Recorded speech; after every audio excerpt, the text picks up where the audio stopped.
नमस्कार दोस्तों। आज हम लोग जानेंगे बिहार को कैसे डेवलप करें, कैसे विकसित करें। बिहार शुरुआत से ही, जैसे बिहार का आप इतिहास पढ़े होंगे तो आप जानते होंगे मगध महाजनपद के बारे में। पूरे भारत में हमारा बिहार समृद्ध था, समृद्धि की पराकाष्ठा थी। विदेश से आने वाले कई ऐसे विदेशी इतिहासकार, विदेशी मेहमान या मेगास्थनी जैसे लोगों ने बिहार की तारीफ ऐसे की जैसे लगे कि बिहार जो है स्वर्ग की अनुभूति रखने वाला राज्य था। लेकिन आज बिहार की स्थिति ये हो चुकी है कि भारत के सभी राज्यों में बिहार एक गरीब राज्य, पिछड़ा, जातीय भावनाओं से ग्रसित और लगभग एक मजदूरों का राज्य बनकर रह चुका है।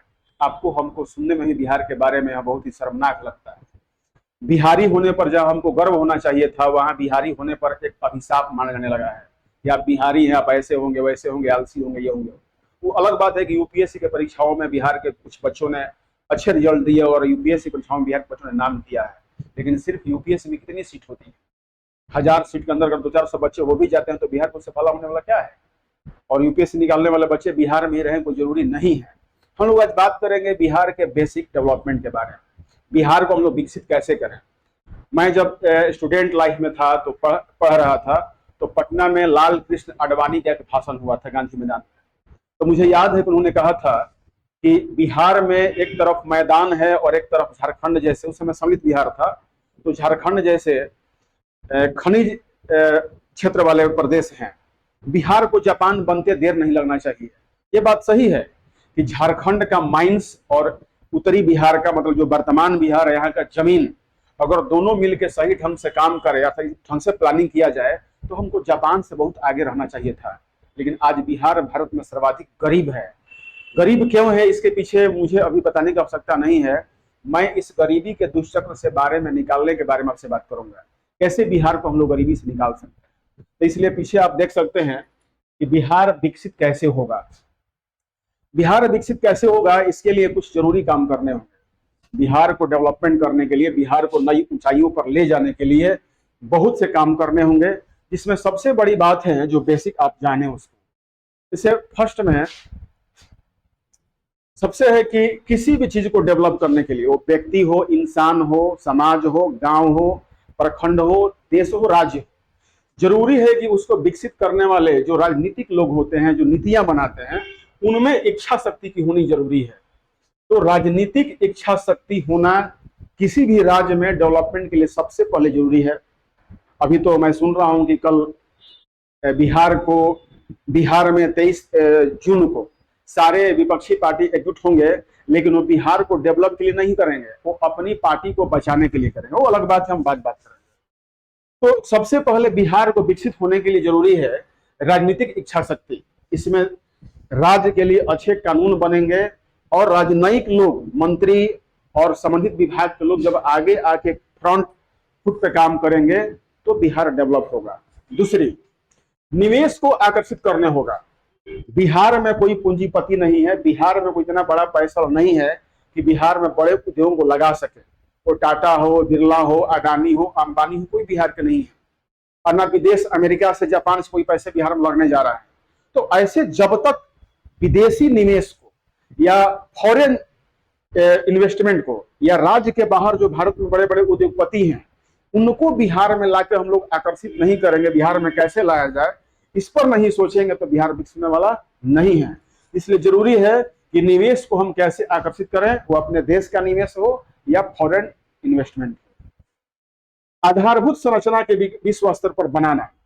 निसंदेह ही बिहार ऐसा राज्य है जहां पर बिजली, सड़कें बन चुकी हैं, लेकिन ये सब बेसिक आधारभूत संरचना नहीं है। आज भी बिहार में जो विद्युत है उसमें वोल्टेज की कमी आती है। बिजली तो है, आपके घर में 100 वाट की बिजली हो, बल्ब जल रहा हो और वोल्टेज की मात्रा कम हो तो इंडस्ट्री नहीं चल सकते। बिहार में एक बात बड़ी है कि आपके घरों में तो बिजली जल रही है, लेकिन उससे हम लोग वोल्ट मीटर पर मापेंगे तो उसका विभवांतर बहुत कम होता है, वोल्ट मीटर बहुत कम होता है। तो इसलिए बिजली की आवश्यकता बिहार में बहुत ज्यादा है। सुरक्षा कानून, पिछले बिहार में आप देखे होंगे कि बिहार में जब लोग इंडस्ट्री लगाने के लिए आ रहे थे तो उन निवेशकों से रंगदारी टैक्स, यह एक शब्द है इंग्लिश में, लेवी मांगी जाती है। और कई इन्वेस्टर यहाँ से उल्टे पांव पीछे की ओर भाग गए। तो इंफ्रास्ट्रक्चर में, आधारभूत संरचना में, रोड हो, सड़क हो, बिजली हो, सुरक्षा हो, और सबसे बड़ी बात है, चौथा पॉइंट देखेंगे तो उद्योगों के लिए सिंगल विंडो सब जगह लगा हुआ है। मतलब कि उनके कई प्रकार के अधिकार देने के लिए, लाइसेंस देने के लिए सिंगल विंडो होना ही चाहिए। बिहार में सिंगल विंडो तो काम करता है, लेकिन कहाँ काम करता है।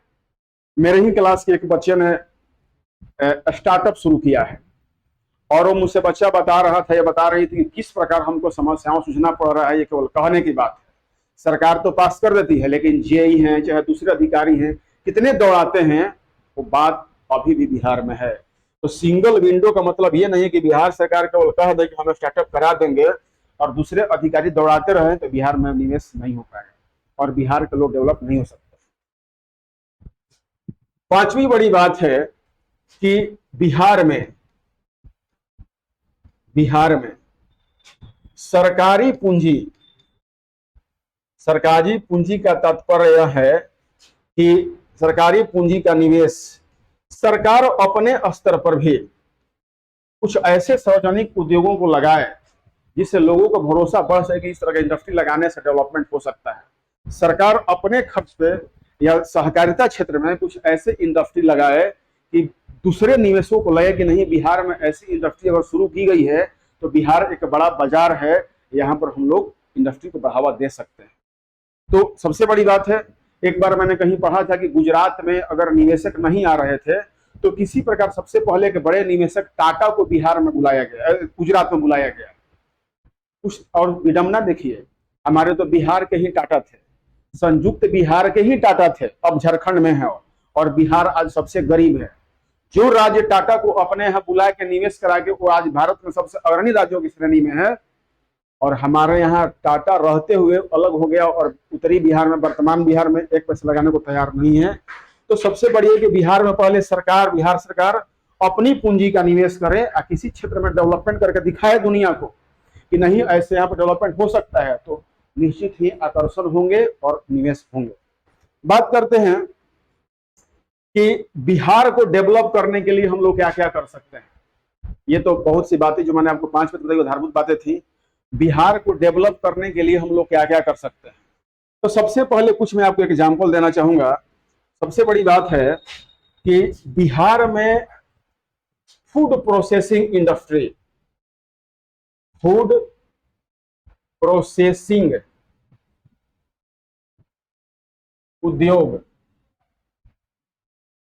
उद्योगों की स्थापना। देखिए, बिहार एक कृषि प्रधान राज्य है। बिहार में गेहूं है, चावल है, गन्ना है, दलहन है, तिलहन है, कई प्रकार के हम लोग खेती करते हैं। खेती से प्राप्त कच्चे माल को हम लोग अगर मल्टी नेशनल कंपनियों जैसे कंपनी बनाकर या फूड प्रोसेसिंग इंडस्ट्री बनाकर अगर बिहार के कच्चे माल को उसमें पक्के माल के रूप में तब्दील करें, मतलब कि अपने अनाजों से उसको हम लोग डिब्बा बंद पैकेजिंग फूड के रूप में हम लोग अगर बनाना शुरू कर दें तो हमारा बिहार बहुत आगे बढ़ सकता है। और बिहार में इस उद्योग को लगाने के लिए इंफ्रास्ट्रक्चर है, कच्चा माल हमारे यहाँ भरा पड़ा हुआ है, और फूड प्रोसेसिंग इंडस्ट्री लगाने के लिए उतने बड़े इन्वेस्टमेंट की जरूरत नहीं है, लेकिन जरूरत है उसे मल्टीनेशनल बनाना। जैसे कुछ आपको मैं फिगर दिखा रहा हूं, देखिए जिस तरह से यहाँ पर चिप्स बनाया जा रहा है, आपने लेज का चिप्स खाया होगा। आप ये बताइए कि बिहार के किस गांव में आलू की खेती नहीं होती होगी, और अच्छी आलू भी होते होंगे, और एक आलू का कटा हुआ चिप्स आप 10 रुपए में खरीदते हैं। तो सोचिए कि अगर लेज टाइप का हम लोग अगर चिप्स इंडस्ट्री बिहार में लगाएं तो बिहार में कितनों को रोजगार मिल सकता है, और बिहार खुद बड़ा मार्केट है। बिहार के बच्चे क्यों लेज का चिप्स खाएंगे, अपना चिप्स क्यों नहीं खाएंगे, लेकिन जरूरत है वैसे इंडस्ट्री को यहाँ पर लगाने की। देखिए, बिस्किट उद्योग के बारे में बिहार में कुछ प्रिया गोल्ड बिस्कुट का उद्योग लगाया गया है, लेकिन इतने कम है कि 1-2 इंडस्ट्री हम लोग बिस्किट के लगा के इतराते हैं कि हमारे बिहार में तो बिस्किट इंडस्ट्री है। अरे बिस्किट तो घर में हम लोग तवा पर बना सकते हैं, लेकिन उस तवा पर बने हुए बिस्किट और बिहार के कंपनी में बने हुए बिस्किट कोई खरीद नहीं रहा है। तो आप इसको ऐसे कीजिए कि बिस्किट ऐसा हो जिसको कोई कहे कि हाँ ये बिस्किट बिहार का है। तो इसके लिए आपको बहुत से आधारभूत संसाधनों को उपलब्ध कराने होंगे। तो फूड प्रोसेसिंग इंडस्ट्री को डेवलप करने के लिए आपको बहुत से काम करने पड़ेंगे। दूसरा है कि फूड प्रोसेसिंग जब हो गया तो बिहार में कम भारी कच्चे माल, तो कच्चा माल होता है जो भारी होता है, हल्का होता है, तो हल्के कच्चे माल पर आधारित हम लोग दूसरा उद्योग लगा सकते हैं। वो हमारा उद्योग है मोबाइल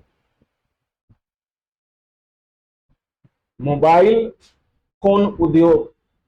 आप देखिए बिहार की आबादी लगभग 13 करोड़ के आसपास पहुंच गई है, ज्यादा ही होगी, और बिहार में लगभग आधे से अधिक लोग भी फोन यूज करते होंगे। तो बिहार में कम से कम 6 से 7 करोड़ फोन का यूज तो स्मार्टफोन का हो ही रहा होगा। और ये फोन लगभग 2 से 3 साल बाद खराब हो जाते होंगे। मतलब कि प्रति वर्ष 2 से 3 करोड़ स्मार्टफोन की बिहार में आवश्यकता है। तो अगर बिहार में हम 2 से 3 करोड़ फोन अगर बनाएंगे तो सोचिए कितने लोगों को रोजगार मिलेगा। और फोन बनाने के लिए, स्मार्ट बनाने के लिए आपको किसी हेवी इंडस्ट्री की जरूरत नहीं है। एक बहुत से बड़े हॉल में या 1 लाख स्क्वायर फीट से कम के क्षेत्र में भी 10-12 एकड़ में भी हम लोग मोबाइल उद्योग लगा सकते हैं। आपको टाटा का नैनो नहीं लगाना है और ना ही आपको बड़े बड़े इंडस्ट्री लगाने हैं। मोबाइल बनाने के लिए कम दायरे में, कम क्षेत्र में इन्वेस्ट कर सकता पड़ेगी। तो आप बिहार में कम जगह में और बड़े उद्योग आप मोबाइल का लगा सकते हैं, जिसका अपना खुद बड़ा बाजार है। तो इस तरह बिहार को डेवलप करने के लिए मोबाइल फोन उद्योग को बिल्कुल ही बिहार में लगाएं। इसका फिगर देखें आप, देखिए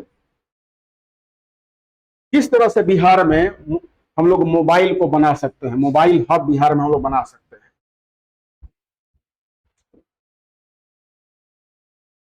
देखिए ये सब जो मोबाइल बनाने वाले चिप्स हैं, ये सब हम लोग बिहार में डेवलप कर सकते हैं, आसानी से डेवलप कर सकते हैं। इसके बाद हम लोग और बिहार में बात करें तो बिहार में सबसे बड़ी जो चीज हमारा नेमत है बिहार को विकसित करने में, साफ पानी या बोतल बंद पानी का उद्योग। बोतल बंद पानी का उद्योग। आप लोगों ने सुना होगा कि विराट कोहली हमारे क्रिकेटर हैं, उनको एक बोतल पानी पीने खर्चा होता है 600 से 700 रुपया।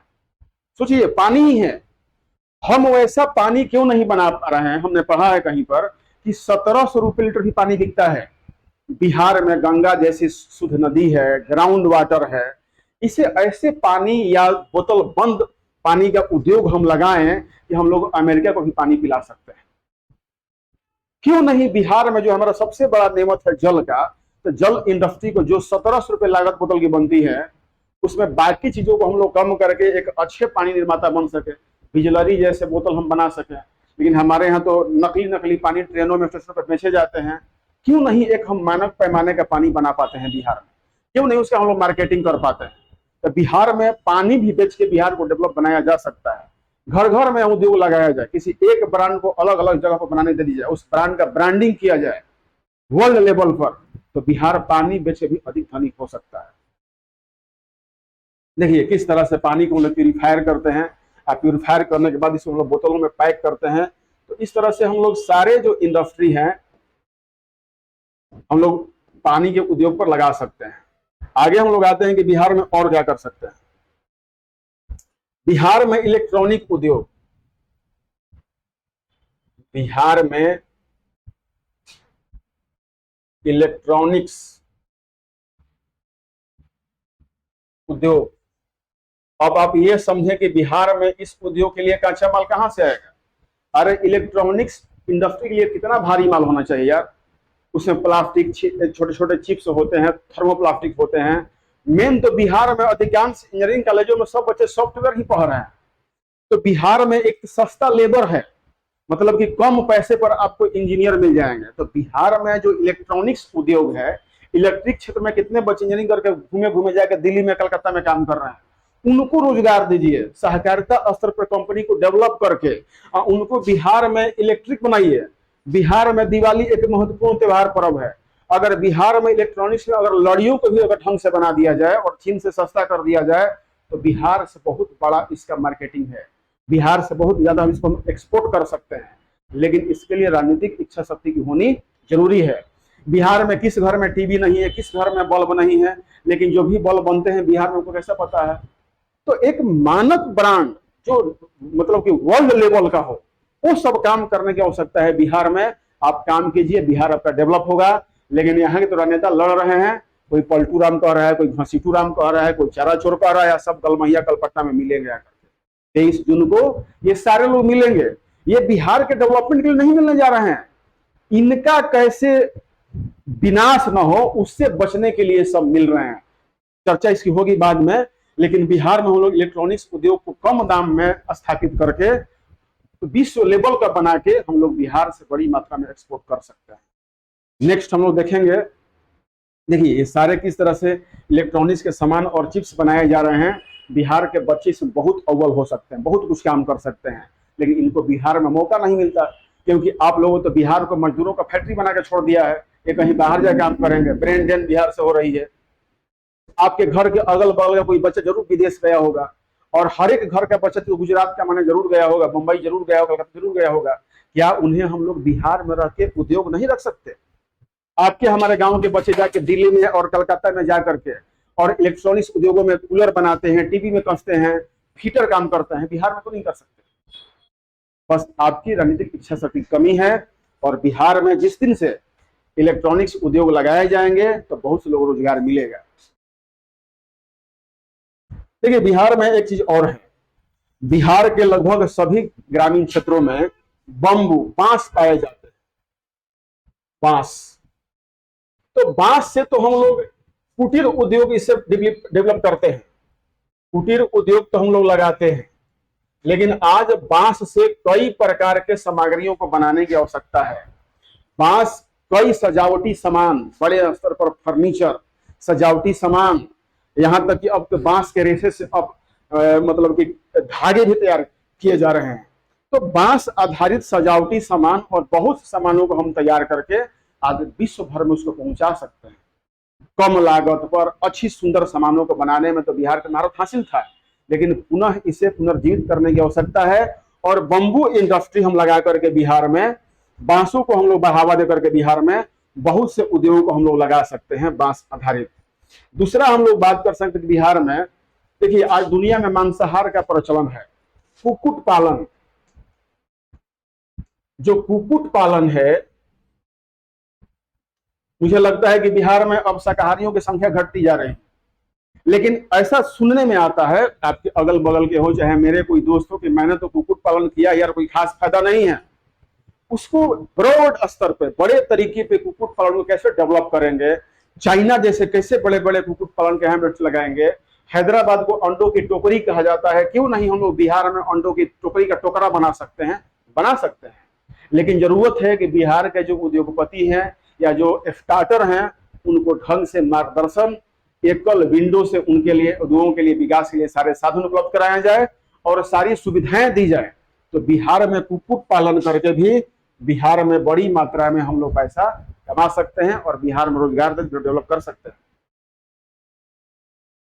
देखिए अगर इस तरह से बिहार में कुक्कुट पालन किया जाए, बड़ी मात्रा में अगर फार्मिंग किया जाए, तो बिहार से बड़ी मात्रा में हम अंडों को और चिकन को एक्सपोर्ट कर सकते हैं। लेकिन आज बिहार सबसे बड़ा इंपोर्टर बना हुआ है। छोटे छोटे कहीं पर गांव में आपको देखने को मिल जाएंगे। पटना के बगल में कई मैं ऐसा देखा हूं जो बंद पड़े हुए हैं, तो उनको पुनर्जीवित करने की आवश्यकता है। कुक्कुट हम लोग पाल सकते हैं, हम लोग बकरी पाल सकते हैं, मत्स्य पाल सकते हैं। मैंने कहीं पढ़ा था कि एक व्यक्ति बकरी पालन करके 3 लाख रुपए महीने कमाता है। क्यों नहीं, जब बिहार में हमारे पास दूसरे एसेट्स नहीं है, तो गांव के गरीबों को प्लानिंग करके उसके बारे में हम लोग क्यों नहीं बताते हैं, क्यों नहीं उन्हें हम लोग उपलब्ध कराते हैं कि आप इससे अपना रोजगार करो।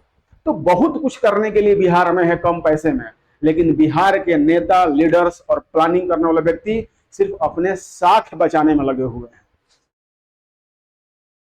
देखिए फिशरी इंडस्ट्रीज, बिहार के गांवों में निसंदेह ही मनरेगा के अंतर्गत तालाबों को बनाने की योजना है, लोग तालाब बनवा भी रहे हैं। लेकिन सच ये है कि कितने लोग, कितने गांव में कितने तालाब हैं। युद्ध स्तर पर फिशरीज इंडस्ट्री का हम लोग बिहार में अगर बढ़ावा दिया जाए तो बिहार बहुत आगे बढ़ सकता है। बिहार में पानी कमी नहीं है। उत्तरी बिहार में जब फ्लड का पानी आता है तो उस पानी को स्टोर करके, या दक्षिणी बिहार में भी तालाबों को बना करके हम लोग बड़े पैमाने पर मछली का पालन करके इसे भारत में कई जगहों पर एक्सपोर्ट कर सकते हैं। बिहार में पाई जाने जो देसी मांगुर है, जिसे हम लोग देसी बंगुरी कहते हैं, सिंगिल कहते हैं, ऐसी मछलियों को अगर हम लोग अमेरिका लंदन वालों को खिलाएंगे तो इंडिया चले आएंगे खरीदने के लिए डायरेक्ट प्लेन से। जरूरत ऐसे है कि बिहार की जो देसी मछलियां हैं, देसी मांगुर और सिंगिल जैसी मछलियां, टेंगटा मछली होता है, वो तो नहीं जान, नाम भी नहीं सुने हो, तो ऐसी मछलियों को अगर हम लोग पालन करें, और उसका बहुत बहुत लोग झींगा मछली खाते हैं। हमारे यहाँ झींगा कम होता है बिहार में, समुद्री झींगा। जो लोग झींगा खाते हो उन्हें बिहार का बंगुरी खिला दीजिए, वो झींगा को साइड करके आपका बंगुरी ही खाएगा। तो इस तरह जरूरी है अपने देसी मछलियों को डेवलप करने की।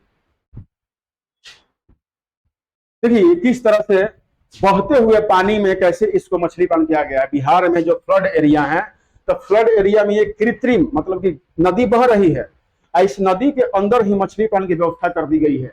इस तरह से बिहार में बहुत ही ज्यादा संजोग बन रहा है बिहार में, और ऐसे हम लोग डेवलप कर सकते हैं। चलो बैठा दीजिएगा। तो इस तरह से बिहार में डेवलपमेंट के कई बड़े ऐसे कारण हैं कि जो हम लोग बिहार को तेजी से आगे बढ़ा सकते हैं। सबसे बड़ी बात है कि बिहार को डेवलप करने के लिए दृढ़ इच्छा शक्ति की सर्वाधिक आवश्यकता है। इसके अलावा जो मैंने आपको इंडस्ट्री बताया, इसके अलावा बिहार में और कई ऐसे उद्योग लगा सकते हैं जो आप अपने मन से सोच सकते हैं, और बिहार को हम लोग विकसित करने में महत्वपूर्ण भूमिका निभा सकते हैं। धन्यवाद। आप क्लास से अगर इंप्रेस हो, क्लास आपको अच्छा लगे, तो आप जरूर मेरे चैनल को सब्सक्राइब करें, लाइक करें और शेयर करें। Thank you.